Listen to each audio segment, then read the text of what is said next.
जो आपने कभी सुना नहीं था वो आपको इशारा करके बताता। इसी तरह से सत्संग बहुत विशाल है, लेकिन अभी किसको सुनाया है? कोई सुनने वाला नहीं,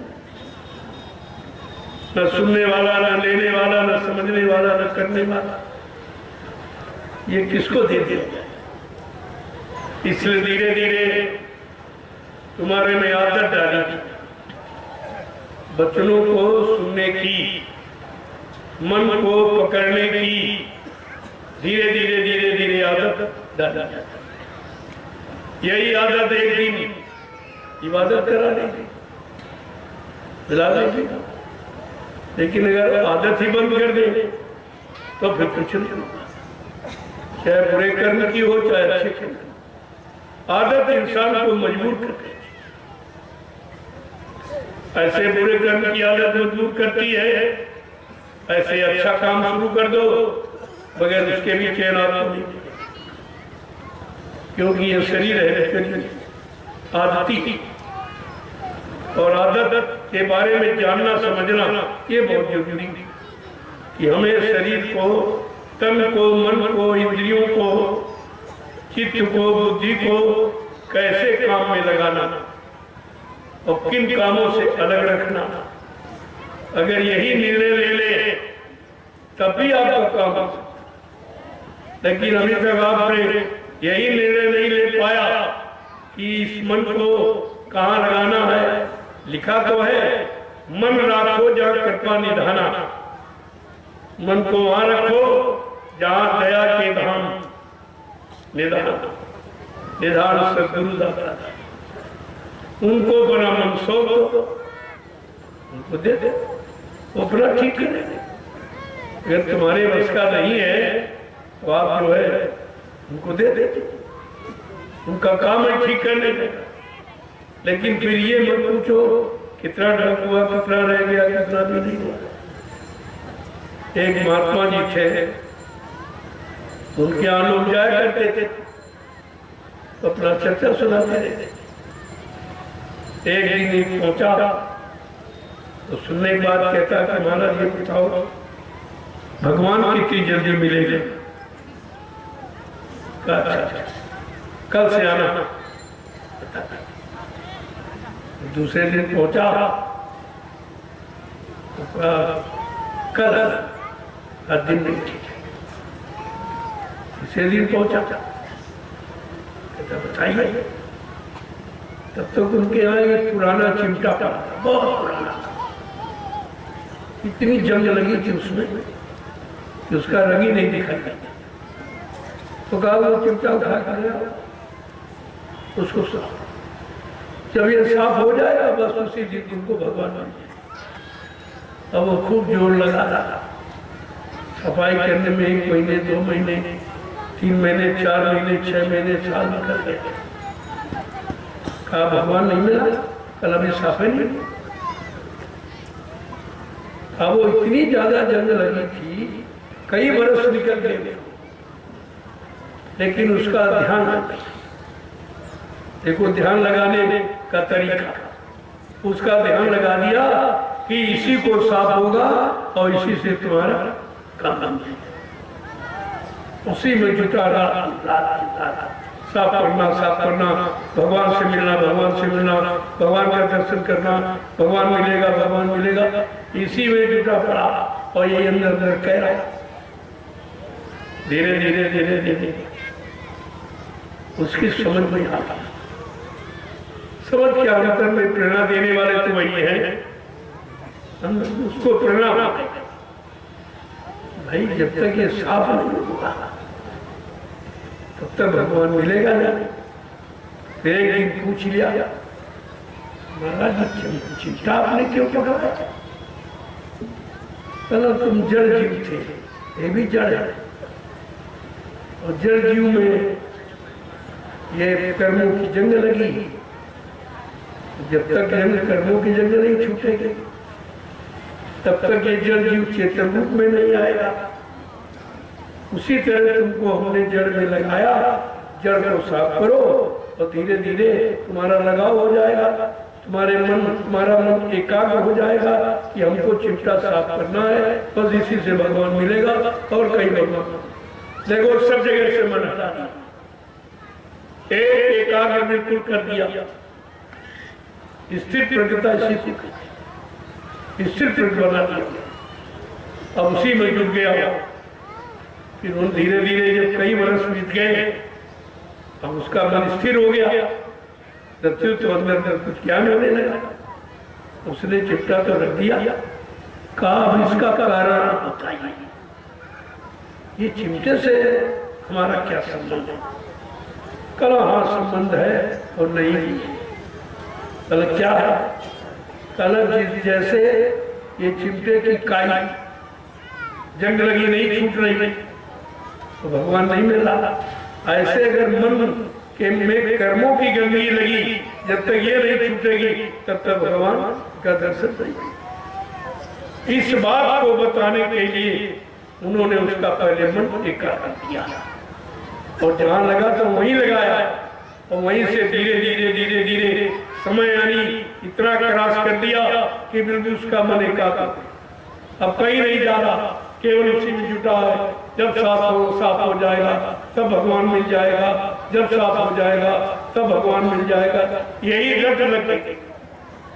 और धीरे धीरे बात समझ में आ गई और महात्मा जी ने धीरे से बता दिया, जैसे चिमटे में जंग लगी है तो भगवान नहीं मिलेगा, ऐसे जब तक मन पर ये कर्मों बुरे कर्मों की जंग लगी, जब तक ये नहीं हटेगी तब तक निर्मल मन जब सो मोहि पावे और मोह छिद्र कपट नहीं, तब ये बात सिद्ध हुई। तो महात्मा किस तरीके से कौन सा आपका काम, वो बहुत चालाक, बहुत चतुर होशियार होते हैं।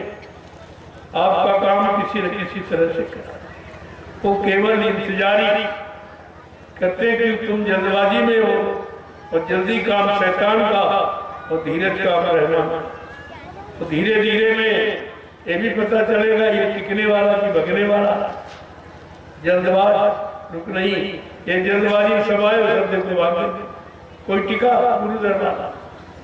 पता चल गया कि अभी कोई नाम का ग्राहक नहीं, ये नाम मणि ये कोई लेने वाला नाम मणि, ये नाम मणि यही मणियों जैसा उजाला। तो स्वामी महाराज ने क्या लिखा? कहा कि नाम दीप मणि देह देहरी द्वार, गोस्वामी भीतर बाहिरे जो चाह किया।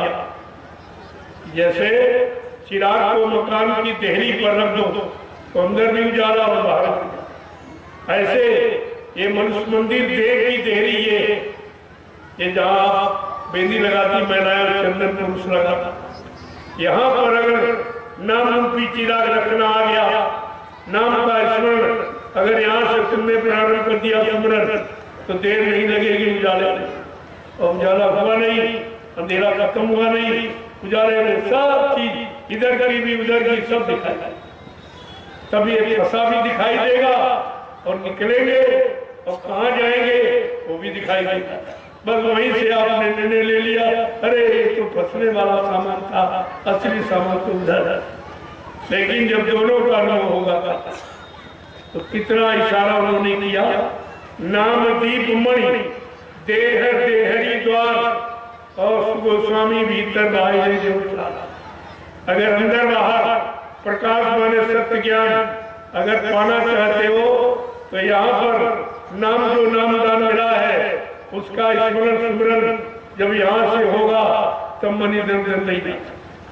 जब तक नीचे यहाँ पर बैठ के कर रहे हैं आप तो मन तो यहाँ बैठा हुआ, वो नीचे लोगों में चला जाएगा, कहीं झगड़े में चला गया, कहीं पत्नी में चला गया, कहीं पति में चला गया, कहीं बच्चों में चला गया, कहीं धंधे में, कहीं व्यापार में बन जाएगा। लेकिन यहाँ पर पहुँचाने के बाद फिर मन इधर उधर करेंगे। तो कितना बड़ा इशारा दिया। अब इशारे को तो वही समझे समझदार के लिए इशारा होता, और समझदारी लोगों में रही नहीं, सब खत्म हो गया। इसलिए एक एक बात को सत्संग में ये गणतंत्र दिवस की पावन मेला ये आध्यात्मिक और भौतिक दोनों ये संदेश आपके लिए, क्योंकि शरीर के लिए भौतिक बात जरूरी है और आत्मा के लिए अध्यात्म दोनों की आवश्यकता। जितनी ज्यादा जरूरत आप शरीर के लिए समझ रहे हो तो रात दिन छुटे पड़े हो, ये मिल जाए, ये मिल जाए, ये मिल जाए, ये मिल जाए, ये शरीर के लिए तो कर रहे हो इंतजाम। और ये मालूम कि शरीर जड़, जब जड़ के लिए इतना इंतजाम करते हो तो चेतन के लिए तो भी सोचे नहीं आप। जीवात्मा चेतन है, शरीर जड़। जड़ के लिए रात दिन इसी को खिलाने में, पिलाने में, सजाने में सारा समय तुम्हारा जा रहा। ये मालूम है ये तुम्हारा नहीं, एक दिन ये तुम्हारे हाथ से चला जाए। जब चला जाएगा तो इसके पीछे क्यों पड़े? इसकी तृप्ति संतुष्टि के चक्कर में अपना अनमोल जीवन क्यों नष्ट करते हो जब ये तुम्हारा है ही नहीं? यही खेल है काला। वो फंसाए तुमको ऐसी जगह तो तुम्हारे है नहीं, ना वो काम तुम्हारा है ना वो नाम तुम्हारा। ये तो भाई नाम तो एक पर्चे के लिए आपका रख दिया, नाम तो आपका कुछ है ही नहीं। अगर नाम होता, जब पैदा हुए तो नाम साथ लेके आते, नाम तो लेके आप आए नहीं। जब वो जो सामान लेके नहीं आए वो तुम्हारा नहीं, तो नाम लेके नहीं आए तो नाम भी तुम्हारा नहीं। ये तो नकली शरीर था, पहचान के लिए माँ बाप ने रख दिया नाम, लेकिन तुम्हारा नाम नहीं। तुम्हारा क्या है? तुम्हारी जीवात्मा। जीवात्मा को तो रखा नहीं, जीवात्मा तो आत्मा का अंश है, कह दिया गया। कहने का मतलब ये है पहले तो समझना शब्द और शब्दार्थ।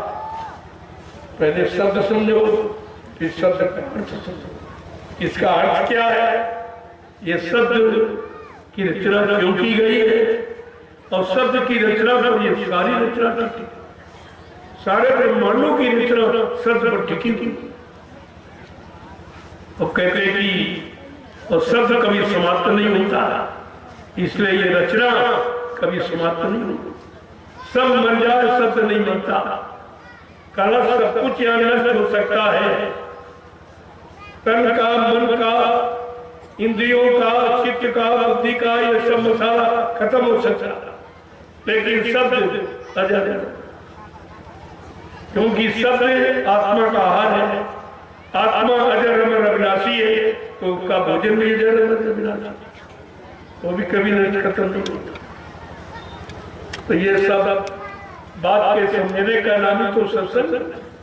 जिस दिन तुम सत्य का संकल्प उसी दिन ये सब तुम्हारा दुख, दर्द, मुसीबत, आपत्ति, काम, क्रोध, लोभ, मोह, अहंकार सब झगड़ा करता, सारी गंदगी समाप्त हो जाएगी। लेकिन सत्य का संग अभी है, अभी आते हो जाते हो, आते हो जाते हो।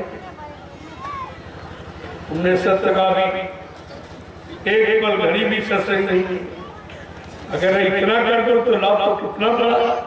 सत्संग का लाभ महापुरुषों ने कहा, कोई महीने, 2 महीने, 4 महीने, 10 साल नहीं, एक घड़ी, आधी घड़ी, आधी उमा पुनिया, आधी में भी आधी,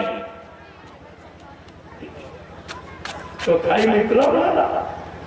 एक घड़ी, आधी घड़ी, आधी उमा पुनिया, गोस्वामी संगत साध की हरे कोट अपराध, इतना बड़ा लाभ है। लेकिन महिमा अभी तक संत बच्चों की नहीं समझ में आई। तो कहने का मतलब ये है अभी तो सत्संग केवल कानों तक पहुंच रहा है, मन में नहीं ठहरा, मन पकड़ नहीं रहा।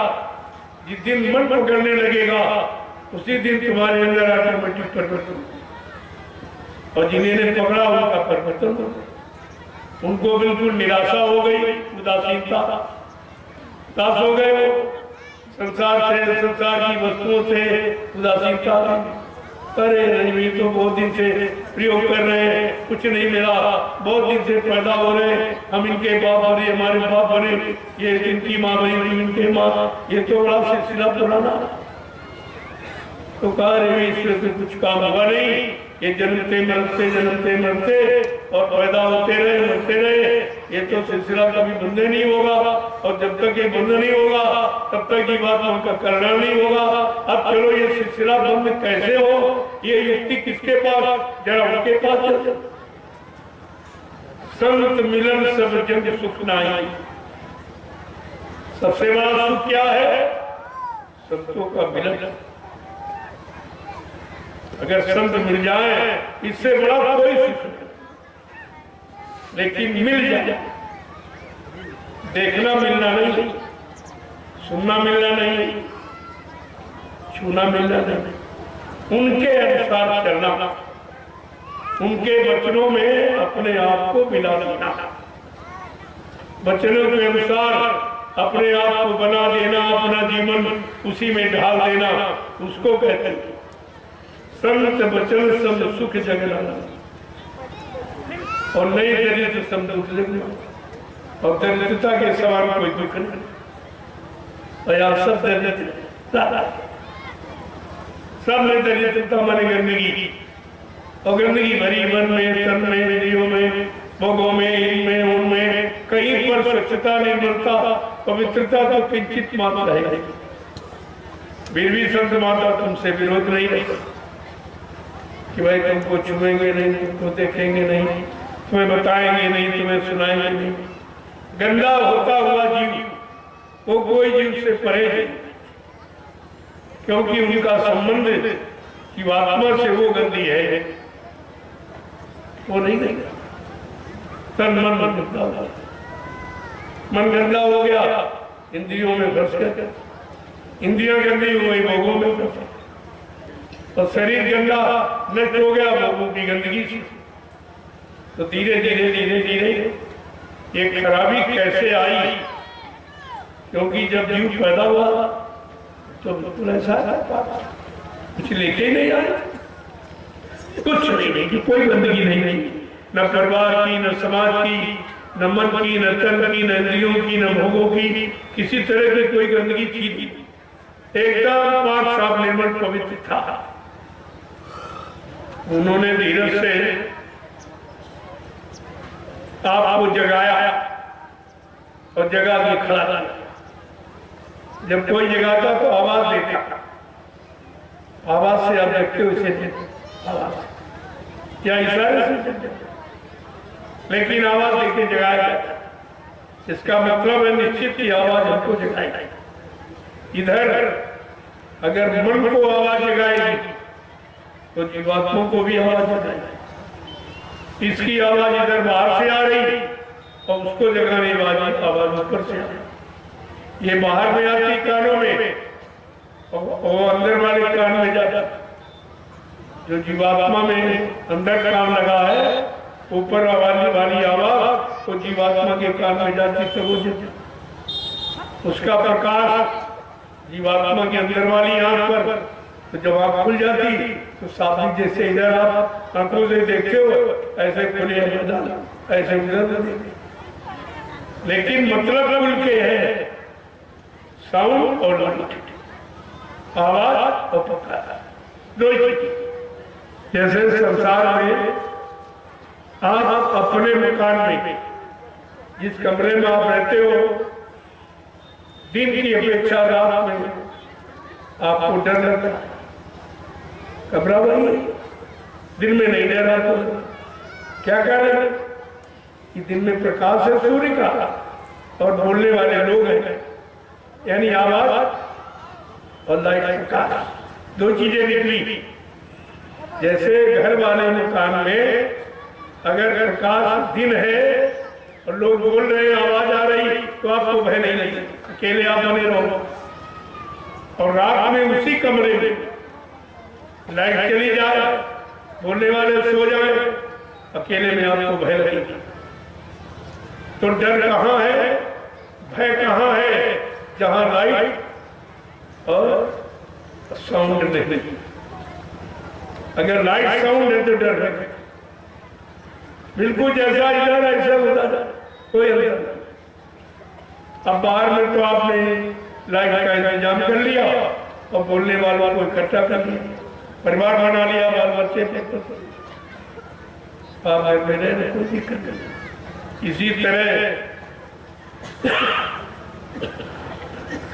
अगर अंदर जीवात्मा में भी जो लाइट है, जो साउंड है, लाइट साउंड अगर मिलने लगे तो आत्मा भी निश्चित, कोई भय नहीं, कोई इधर भी वही बात बताई जा रही है, उधर भी बात कहा। इस तरह तो आपने खोज कर ली कि चलो भाई जिनके पास है लाइट उनसे मिल ले, और बोलने वालों से भी मिलने के सब लोग भाई आओ। लेकिन उधर तक कोई खोज आपने की नहीं कि लाइट वाला कौन है, बोलने वाला कौन, आवाज निकालने वाला कौन है। तब उसने बताया कि उधर का जानकार किस सत्य गुरु में दे वचन विश्वास और संयम ये ना विषय की आशा। जैसे इधर लोग बीमारी आ जाती तो डॉक्टर में रसीद की तलाश करते, अगर कोई जानकार मिल गया और उसकी जानकारी से आपने ले ली और वो दवा भी जानता तो रोग चला जाता। इसी तरह अंदर में जो बीमारी लगी है जीवात्मा पर, उसकी रोग बीमारी, उसके आंख कान कैसे खुलेंगे ये बीमारी। बाहर में आंख कान बंद हो गए शरीर के, जब डॉक्टर में रसीद की तलाश कर मिल गया, कोई दवा दे देती, ठीक है। लेकिन ये जीवात्मा का आंख कान मुद्दतों से बंद, जब से आई तब से बंद। उसके लिए आप कोई तलाश की आप सकते, इसका डॉक्टर है जिसका जानकार कौन है भाई, उनसे मिला जाए। आपने कभी खोज कहा था गुरु कोई खोज करो भाई, बिन गुल्लाह कोई नहीं। ऐसे समर्थ सद्गुरु की खोज करो जो इधर आने वाला रास्ता और इधर से घर जाने वाला रास्ता, दोनों रास्तों का जानकार तो तुम्हारा ही काम हो जाएगा। तो उन्होंने कहा सद्गुरु रूपी मैं मिल जा रहा, वो तुम्हारी जीवात्मा का आंख बंद हो गया, कान बंद हो गया, वो उसकी दवा जानती है। दवा क्या है कि संयम ये न विषय, वचनों पर विश्वास करो। सद्गुरु वचन विश्वास, उनके वचनों पर जो बताए उस पर विश्वास करो। और परहेज क्या है कि विषय वासनाओं की इच्छा, क्योंकि गंदगी आ जाए फिर नहीं दिखाएगा, फिर सुनाई नहीं देगा ये गंदगी। देखो कितना साथ कहा और मानो जीवन को यहाँ सार्थक बनाने वाला कोई नहीं। सब तुम्हारे शरीर से संबंध करने वाले, शरीर की शक्ति को नष्ट करने वाले, मन को खराब करने वाले, इंद्रियों को चलायमान करने वाले हैं, लेकिन तुम्हारा बनाने वाला कोई नहीं। तब उन्होंने इशारा करके बताया कि मानव शरीर को बनाने वाला कौन, सुधार कराने वाला कौन, कि कर धारे गुरु दृढ़ नावा और दुर्लभ का जय सुलभ करि पावा। जिन्होंने अपने जीवन का मार्गदर्शक, पथ प्रदर्शक, डायरेक्टर सद्गुरु को बनाया, उन्होंने अपना ये मानव जीवन सार्थक, वो अपना जीवन सार्थक कर लेते और जो जीव उनसे जुड़ जाते उनका भी सार्थक। तो इशारा तो किया गया और वो जो इशारा किया वो स्वामी महाराज ने इशारे के अनुसार तुमको मिले, लेकिन तुम उनको पहचान नहीं पाए, अपना बना नहीं पाए, तो आपका काम रुक गया। नहीं तो जीवात्मा की दिव्य आंख खुल जाते तो यहाँ का झगड़ा खत्म। मोबाइल निकाल। देखो कितना बड़ा नुकसान हो गया। एक तो कोई आए नहीं और जो आए उनको आप पहचान पाए नहीं, धोखा ये हो गया। और उसी धोखे के कारण ये कितना बड़ा नुकसान, और अब भी हो रहा। अब भी लोगों में कोई चेतना जागृति नहीं है, इतना सुनाने पर भी हो जाता।